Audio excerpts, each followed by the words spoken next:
Hello friends, welcome back to మన cinema కథలు. Rowdy fans, get ready for the blast. మన Vijay Devarakonda next cinema VD14 గురించి ఎప్పుడెప్పుడాని wait చేస్తున్న update వచ్చేసింది. ఇన్నాళ్ళు ఏదో రూమర్స్ విన్నాం కానీ మేకర్స్ డైరెక్ట్గా టైటిల్ గ్లిమ్స్ వదిలేన్ సోషల్ మీడియాని షేక్ చేశారు.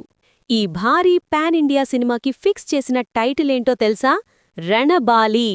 టైటిల్ వింటుంటేనే ఏదో యుద్ధం జరగబోతోంది అని అర్థమవుతోంది కదా. ఇది మామూలు సినిమా కాదు ఫ్రెండ్స్, 19వ శతాబ్దం బ్యాక్డ్రాప్లో జరుగుతున్న కథ. అంటే 1854 నుంచి 1878 మధ్యలో బ్రిటిష్ వాళ్లు మన దేశాన్ని పాలిస్తున్న టైం అన్నమాట. గ్లిమ్స్లో విజువల్స్ చూస్తే మైండ్ బ్లాక్ అయిపోతుంది. మన పచ్చగా ఉండాల్సిన ఊర్లని బ్రిటిష్ వాళ్లు ఎలా కరువు ప్రాంతాలుగా మార్చారో కళ్లకు కట్టినట్టు చూపించారు. ఇక మన విజయ్ ఎంట్రీ అయితే గూస్ బంప్స్ అంతే. తన మాతృభూమి కోసం ప్రాణాలిచ్చే రణబాళి అనే యోధుడి పాత్రలో విజయ్ లుక్ వేరే లెవెల్లో ఉంది.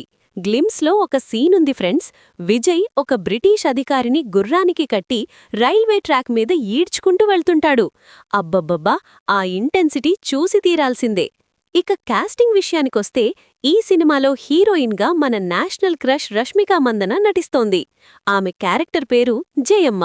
గీతా గోవిందం, డియర్ కామ్రేడ్ తర్వాత ముచ్చటగా మూడోసారి ఈ హిట్ పేర్ రిపీట్ అవుతోంది. అసలు సర్ప్రైజ్ ఏంటో తెలుసా? ఇందులో విలన్గా ఎవరు నటిస్తున్నారో తెలుసా? హాలీవుడ్ లెజెండ్, మనందరికీ ద మమ్మీ సినిమాతో సుపరిచితుడైన ఆర్నాల్డ్ వోస్లూ. ఆయన సర్ థియోడర్ హెక్టర్ అనే క్రూరమైన పాత్రలో కనిపించబోతున్నారు. విజయ్కి, మమ్మీ విలన్కి మధ్య ఫైట్ అంటే థియేటర్లు దద్దరిల్లాల్సిందే. రాహుల్ సాంకృత్యాయన్ డైరెక్షన్, మైత్రి మూవీ మేకర్స్ నిర్మాణం. సినిమా గ్రాండియర్ మామూలుగా లేదు. ఫైనల్గా రిలీజ్ డేట్ కూడా అనౌన్స్ చేసేశారు. సెప్టెంబర్ 11న ప్రపంచవ్యాప్తంగా థియేటర్లలో రణబాలి యుద్ధం మొదలవబోతోంది. మరి ఈ గ్లిమ్స్ చూశాక మీకెలా అనిపించింది? విజయ్ వారియర్ లుక్ నచ్చిందా? కామెంట్స్లో చెప్పండి. మరిన్ని లేటెస్ట్ సినిమా అప్డేట్స్ కోసం మన సినిమా కథలు ఛానల్ని సబ్స్క్రైబ్ చేసుకోండి. Bye bye.